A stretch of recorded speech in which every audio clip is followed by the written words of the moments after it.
Hello everyone, my name is Preston Dennett, and welcome to a new episode of UFOs and the Paranormal. I call this episode The UFOs of Bill and Rose. And this episode is all about the UFO experiences of a married couple by the name of William and Rose Shellheart. They've had lifelong experiences with ETs, sightings, landings, missing time, and an on-board encounter in which they learned why they had been contacted by ETs. It's a very interesting series of events. Some of these were quite frightening for them, and others were very much benevolent. In fact, Rose believes the ETs saved her life when she was a little girl, and Bill believes the ETs healed him.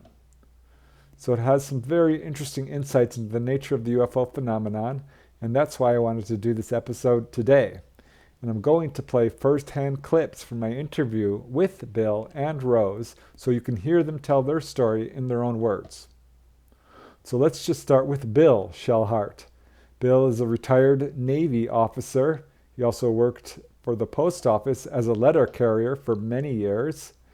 And his first major UFO experience occurred on April 22nd, 1994, while driving from Clovis, New Mexico, towards Albuquerque.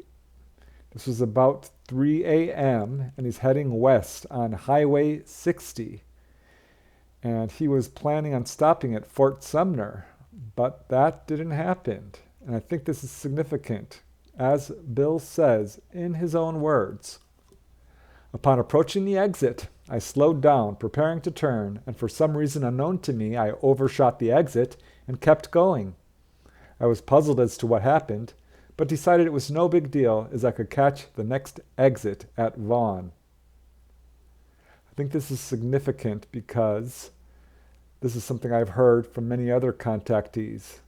Something happens to divert them from their original destination. So Bill continued driving. He reached Vaughn and turned north onto the highway 285. And this is where he had a UFO encounter, which I call missing time on highway 285. Should have taken him about an hour and a half to reach Interstate 40 towards Albuquerque. But of course, that's not what happened.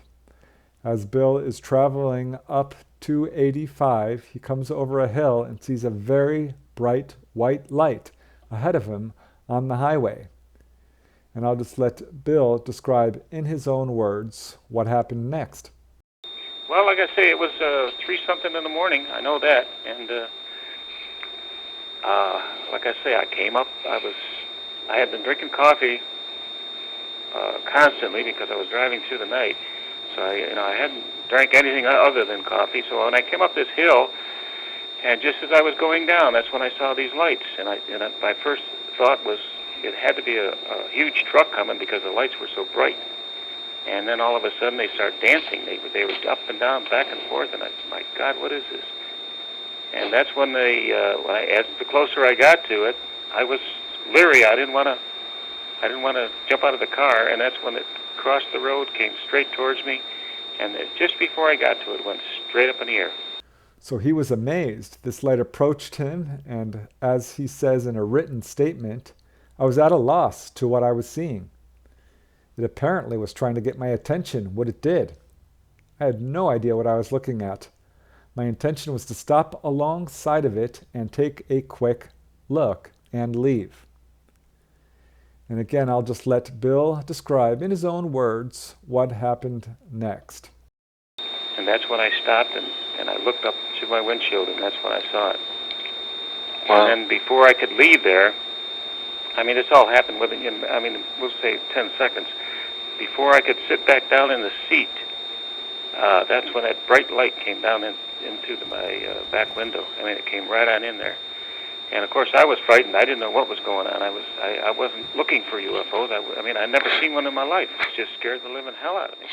But that was the experience I had, and it was strange. So Bill did provide not only an audible interview, but a written statement of what he saw, which clarifies a little bit of what happened here. He described this light over his car. Well, actually, he says it was a saucer-shaped metallic craft. And as he says in his own words, and I quote, "It was a saucer-shaped vehicle hovering about 50 to 75 feet in the air and not moving. The only visible light was an orange hue over the dome. The surface was a dark gray color and rough-looking. The round saucer under it was easy to see. The craft was not large, maybe 6 feet in diameter." So at this point, the object is over his car. He's quite alarmed, and he's driving a 1994 Oldsmobile, a very powerful car.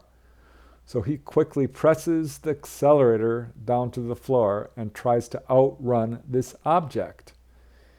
And as he says, and again, I quote, "At that moment, a huge bright light appeared in the rearview mirror. I went into a total panic.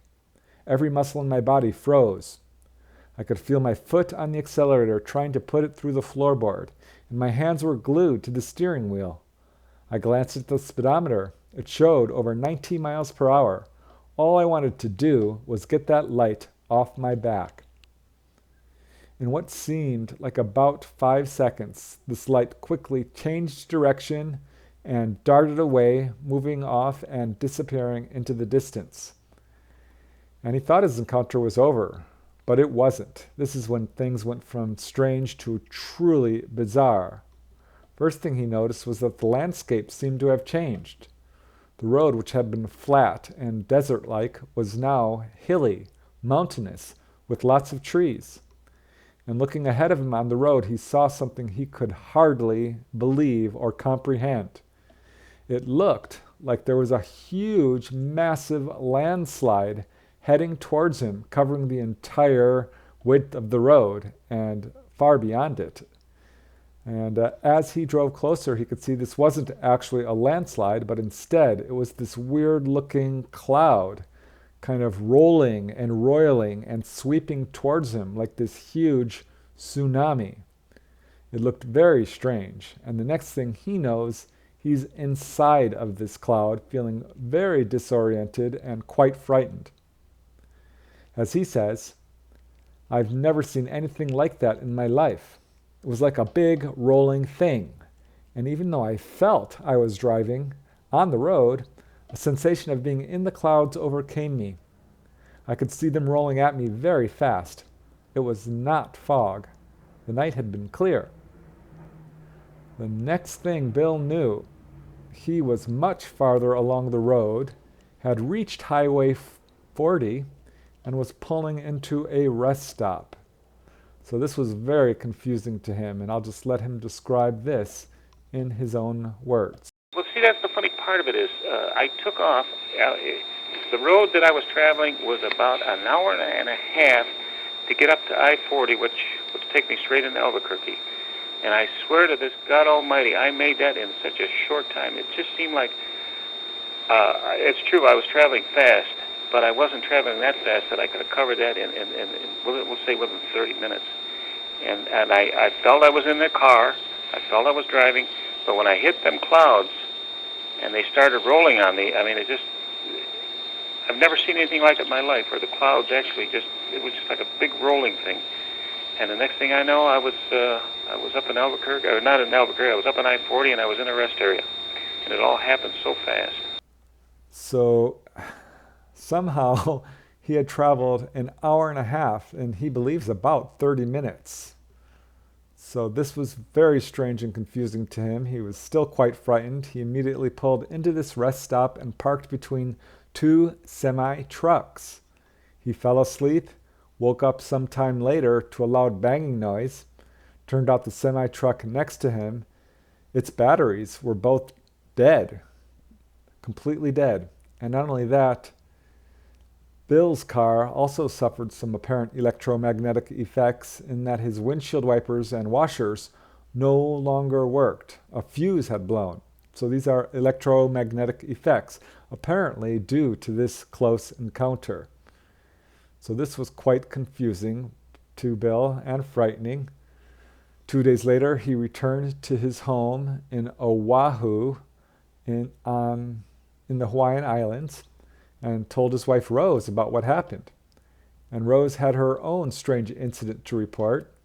It turned out at the same time that Bill, was having this experience, Rose had some strange problems with the television, which started changing channels by itself. She turned the TV off and it came back on and continued to change channels. So she turned it off again. And this occurred at the same time that Bill was having his encounter. Bill also decided to check their 2 remote controls they had and discovered that the batteries in both remote controls had gone completely dead. Now, this could be a complete coincidence. I don't think so. In either case, it's a strange synchronicity that I think probably does have some connection to Bill's encounter. It's very hard to say. But it was 1 year later or so that Bill was driving along, again, Highway 60, and had another UFO encounter in which a UFO paced his car. And I'll just let him describe this incident again in his own words. And you know, the strange part about it is after I had this experience, I went back a year later. Now, this is something I can't even explain. I'm driving down the same road, and all of a sudden I see this red light in front of me, and I thought, well, you know, somebody's doing something. So I speeded up, and this light kept moving as fast as I was moving. Now, this is crazy. I know it sounds crazy. So I speeded up, and I caught up to this light, and it was moving right alongside the car with me, and we were going on this hilly road about 60, 70 miles an hour. I mean, so all of a sudden I found myself coming into this little town. I forget, some kind of a fort. I forget the name of this town right now. And there was 2 lights in front of me. Well, these 2 lights went straight up in the air, and they went over the rooftops. And I thought, oh, my God, this is crazy. And 2 years after his 1994 encounter, Bill had the opportunity to drive along Highway 285. And this is when he got an incredible shock. The landscape that he remembered seeing, that was hilly, mountainous, and full of trees, did not exist. The highway was flat and desert. It did not look at all like what he recalled. And I'll just let Bill describe a little bit of how he discovered this. Then the next year, this was 2 years. This was 2 years later from my original encounter, and I got there on that road. I got there just as the sun was coming up, and I traveled that road. And what shocked me is there wasn't a tree and there wasn't a hill. And that first night, that's all I saw was hills and trees. Now, I don't know, but that blew my mind 2 years later, and I traveled the same road, and all of a sudden it's flat, straight, no trees. Oh. I can't even explain that. I mean, I was totally shook up from that, because I know what I saw that first night. I remember going up and down hills. I remember seeing trees. That is strange, isn't it? So help me God, I come home and told my wife that. I said, that there was nothing there. But that's the honest to God's truth. I was really shocked at that one. So this does appear to be a screen memory. And judging from all the descriptions Bill has given, this close-up UFO sighting, being struck by a beam of light, the fear he felt, the way this UFO targeted him, the missing time, the screen memory, the electromagnetic effects, these all add up to what I think is probably a missing time encounter where he was taken on board. And in fact, he does have some dream memories of this, but they were quite vague and too confusing, and he's not really sure quite what to make of it. But he definitely had a very obvious missing time encounter. And this was Bill's first real introduction to the UFO phenomenon. And what happened to him may lie with his wife, Rose, who does have a lifelong series of UFO encounters, beginning when she was just a little girl. His wife, Rose, was born in Europe, in Lithuania, and actually spent her childhood in Rothenburg, Germany. And it was there she had an experience where she was saved from drowning, she believes, by ETs. Later in life, she had a hypnotic regression due to a future onboard encounter. And during this hypnotic regression, she recalled being taken to age 4 when her life was saved. And I'll just let Rose describe this incident in her own words. Okay, my name is Rose Shellhart, and I'm born in Lithuania, partially raised in Germany, and then America. So it dates back actually to back in Germany when I was around 4 in Rothenburg, Germany. I fall in this fountain of icy water in the middle of winter and playing alone with some children's dishes. And I remember as I'm drowning, I don't know which way is up or down and da-da-da. Somebody pulls me out and doesn't say a word, and when I look around to see who it was, they're like totally disappeared. But I didn't associate that with one of those encounters until my regression through this Dr. Laszlo Steiner. Rose's second experience occurred many years later. In fact, it was 40 years later. By this time, she had had 3 children, and she was living in Pasadena, California. This was back in 1977, so it was much less populated back then than it is now. And Rose and her children had just finished dinner, and they heard this very loud whirring noise. And they ran outside to see what it was. Turned out so did their neighbors, and much of the neighborhood all ran outside. And a large crowd of people saw a classic flying saucer. Rose described it as metallic with colored lights, little portholes around it, and it was sending down a beam of light. This thing was at treetop level. And I'll just let Rose describe this encounter in her own words. And then in Pasadena, when I was already a mother of 3, our entire family and neighborhood saw one practically ready to land. And of course, when everyone called headquarters, it's an one of those air balloons. That's what they always say. But we all saw it. So, and the 14-year-old and the 10-year-old were old enough to remember it as well. Oh, it was round and had all these different lights and windows. We could almost see in them, but then some helicopters chased that away. It was like no aircraft I had ever seen, and I was raised in the war zone overseas, but it really, really looked enormous. And I don't know if it was just going to hover or try to land. I don't think there was enough room for it to land between the houses there. It was starting to come down till the helicopters came. We all ran outside because it was making a noise. It was in the night. It was whirring sounds like woo, woo, woo, but different from what I could relate it to. Some things you can't really explain, like how do you describe the taste of milk? No, it was not a balloon, and it had the light beaming down too, and then the grass died. That's why we were all impressed. The whole neighborhood was out. It wasn't just us. So it was exactly 1/2 block up off Colorado Avenue, 44 North Parkwood. So that's quite an amazing sighting. This object was sending down a beam of light, which apparently burned the grass on the ground, and it was chased away by helicopters, and the whole incident was given a debunking explanation of balloons, which Rose is very much certain it was not balloons. But the real encounter occurred later, around 1996, 97, in or around Sedona, Arizona. At this time, Bill and Rose were on vacation in Sedona, and in fact, they had just left Sedona. It was late at night, and they were driving towards Prescott. And it was quite late, 11 p.m., around midnight, when this UFO showed up. And it was a star-like object which first started following their car and then appeared ahead of them on the road and seemed to kind of circle around them, playing this sort of cat and mouse game.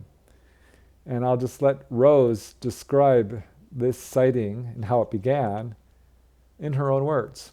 When I was with Bill that trip, when actually it made us chase it, we had driven 2 days and 2 nights without sleep, and we were exhausted looking for a motel.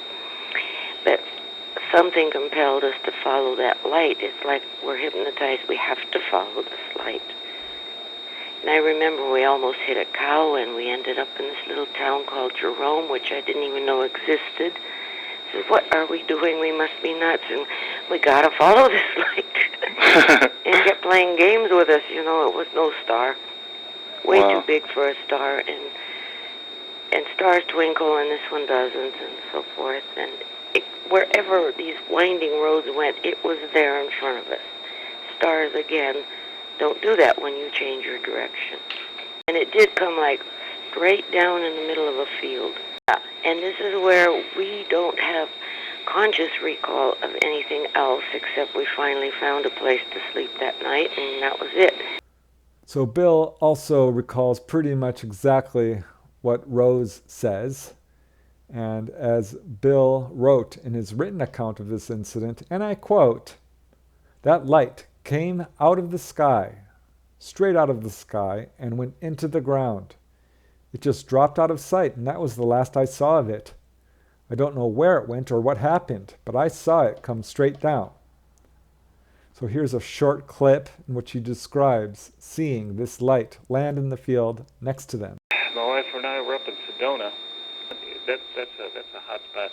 And we were coming up, we had to come up the hill getting into Arizona. And it was almost straight up. And we saw this bright light, and we followed that bright light. And as we were coming into Prescott, Arizona, that light came straight out of the sky and went to the ground. It just dropped. Now, from that point on, I don't know. I mean, I don't know where it went or what happened, but I saw it come straight down. It was a white light. It was a bright white light, and like I said, there's no way it could have been a star, because as we made the curves going up and down going up that hill, it seemed to follow us. It seemed like every time I turned around, it was there in front of me. And then I followed it into Prescott, and anyways, all of a sudden, boom, it just dropped right out of sight, just straight down. So they arrived at their hotel around 3 a.m., went to bed. They realized later, of course, that they had missing time, and they decided to go under hypnotic regression. And this is when Rose learned about her childhood experience of being saved by the ETs, and they learned that they had been taken on board. The hypnotist, a UFO researcher, tried to put Bill under hypnosis, but he could not be placed under a trance. Rose, however, was an excellent hypnotic subject, and she went right into a trance and started to recall not only the childhood incident, but this missing time incident that they had had between Sedona, Arizona, and Prescott. Rose recalled that they were not abducted, but that in fact this craft, this star-like object, had landed in the field next to them, and they were invited on board by human-looking ETs. And I'll just play a clip of the interview in which Rose describes what happened. But during the regression, I was describing things that I had forgotten, even details of the town and stuff, and it says we weren't like kidnapped or abducted. We voluntarily boarded, and we were welcome. And I was asked, where is Bill? Dr. Laszlo Steiner asked me to ask, where is Bill at this time? Says he's in another room. And they were just saying that we are helping you. They looked a lot more like people than some of these sketches do. A lot more. Their eyes were a little larger than any, like, white person's big eyes would be, but they were just not enormous. Uh-huh. They looked very much like they could pass for us if they wished. And they glowed a blue aura, which kind of made me feel reassured, I don't know, on a mental level, that they're peaceful. How are they dressed? Do you remember that? I said inside something like would be a military outfit, but not of anything I have seen, and I've been in Europe and here and so forth. Huh. But it would resemble, because they're all like alike, but a little more loose-fitting, but with belts. Next, I'd like to play a little clip in which Rose describes the interior of the craft, which surprised her because it was not what she expected. She expected it to be quite different than what she actually saw. So here's Rose describing the interior of the craft. Oh, there was all kinds of lights and very few actual gizmos like we would have on any aircraft here. Like they didn't need them. It didn't look like they needed too many things. It's like they almost had mind control to get the thing going. But there were little lights, I guess, monitors for whatever. At one point, they asked where these ETs were from, and the ETs gave a typically evasive answer. As Rose says, They says they're from a place that you don't know about yet. And now we get to what I think is the most interesting part of their encounter, at which point Rose asked the ETs why they had been contacted. And the ETs told her a very interesting reason. And again, I'll just let Rose describe in her own words what the ETs told her. They said that they are helping certain people here because they will help humanity. And something about like if the more we help, the more they help us. Huh. But they can't interfere and just take over and fix everything. Back on Oahu, Bill and Rose continued to have many more UFO encounters. They heard about sightings from their neighbors, and they themselves would often see UFOs hovering out over the ocean. And one evening, Bill woke up in his bedroom to find that the whole room had filled with light. This should not be possible because the window in his bedroom does not face the road. It faces the back of the house, which is pure jungle. There are no roads or structures at all but back there. So there's really no way for his room to light up. And I'll just let Bill describe this in his own words. I woke up in the morning. Well, the one night that light came in the back window, I mean, it came in just as bright as can be. I couldn't believe it. And there's nothing in the back because we have a jungle behind our house, and there's no way a car could have got in there. And I mean, that's what it looked like, somebody's headlights shining right into the window. And I remember waking up and seeing that. And this all happened within the matter of I'd say 2 to 3 months. All of this stuff took place. It was just a kind of a shocking thing. I just know that I progressed and started to feel better. I do know that, but I don't know what happened. On a few occasions, Bill actually woke up to see strange marks on his body. These were usually in the shape of a triangle, once on his wrist, once on his leg. He believes these are related to the fact that he started to feel much better. He believes the ETs actually healed him. And I'll just let him describe that in his own words. One morning, and I found those triangular pinpricks on my right hand, and this was the hand I used when I carried mail. I mean, this was in constant use, and they were very fresh because you could still see they hadn't just about scabbed over. And I showed them to my wife immediately, and I said, "My God, look at this thing! It's perfect. It's a perfect triangle." And then it was a matter of a few months later when I found it on my right ankle. The same exact thing, same 3 exact pinpricks that were evenly spaced in a perfect triangle. I felt something itching on my right ankle, and that's when I looked and I said, "Oh my God." Because there's no way possible in the night I could have done this, and that's when it happened. And like I say, right now I'm very active in what I'm doing. Even though I'm retired, I'm constantly either working for my neighbors or for myself or whatever. But where we live here, it's right on the beach, and it's constant upkeep to keep these houses in great shape. So, fortunately, at my age, I'm able to do this. And like I said, when I was carrying mail, I had went out and got myself a hot tub. I did everything I could to take some of that pain away. And then when I retired, of course, I came straight over here, and it wasn't until after my incident there in '94 that things started to get better. So Bill is probably being taken because he says that sometimes he would be dropped from his bed. He has no actual memories of this, but he does confirm that his wife does remember this, and he does say that he did have weird dreams in which the ETs were teaching him stuff. So here's Will describing this. My wife has told me a few times she's thought that they took me someplace because when they put me back in bed, she said we have a water bed, and she said I came down, I crashed down. That's the way she explained it to me. Now I didn't know. Yeah, she said that I woke her up because it just felt like somebody threw me in bed.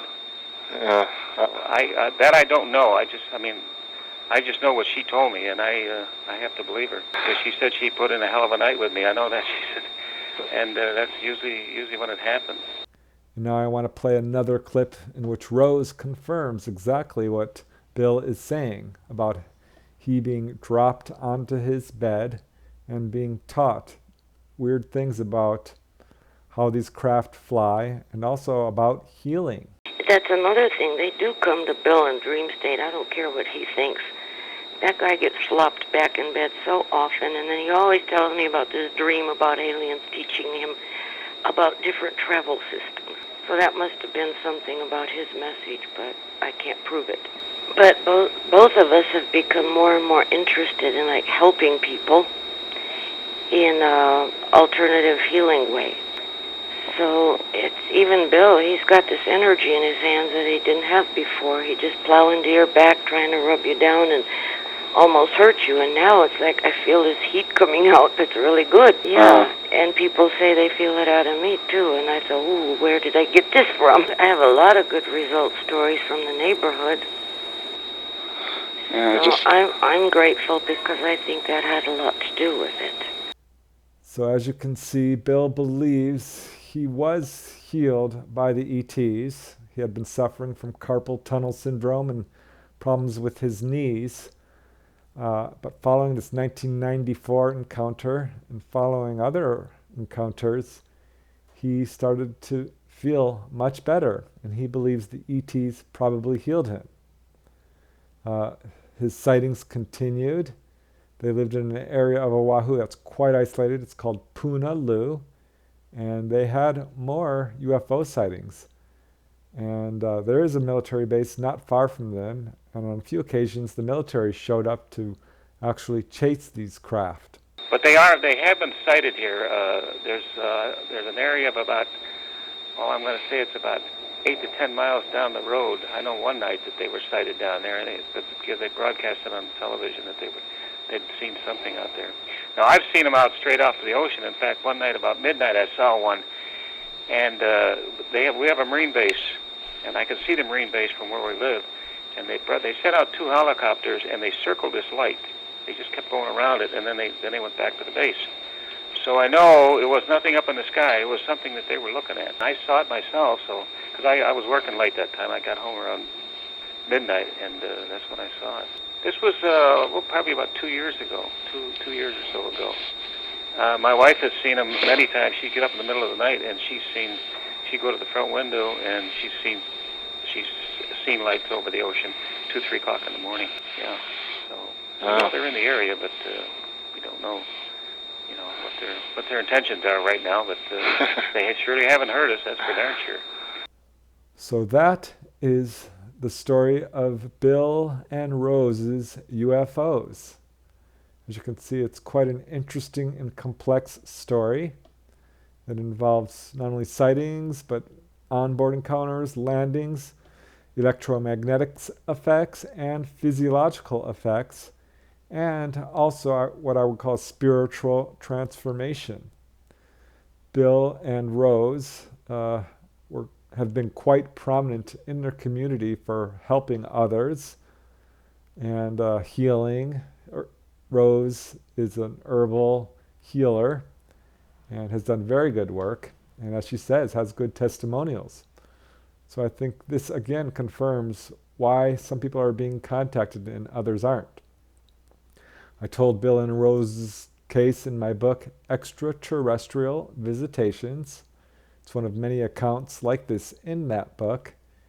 And I think it shows that ETs, again, are contacting people and healing people who are helping humanity in some capacity. That's certainly true in Bill and Rose's case. They were a delight to interview, but their story, I think, is a very important story and deserves to be told, and that's why I wanted to present it to you today. So I hope you've enjoyed it. I hope you found it as interesting as I do, and I want to thank you very much for watching. I truly appreciate it. And until next time, keep searching for answers, and more importantly, keep having fun.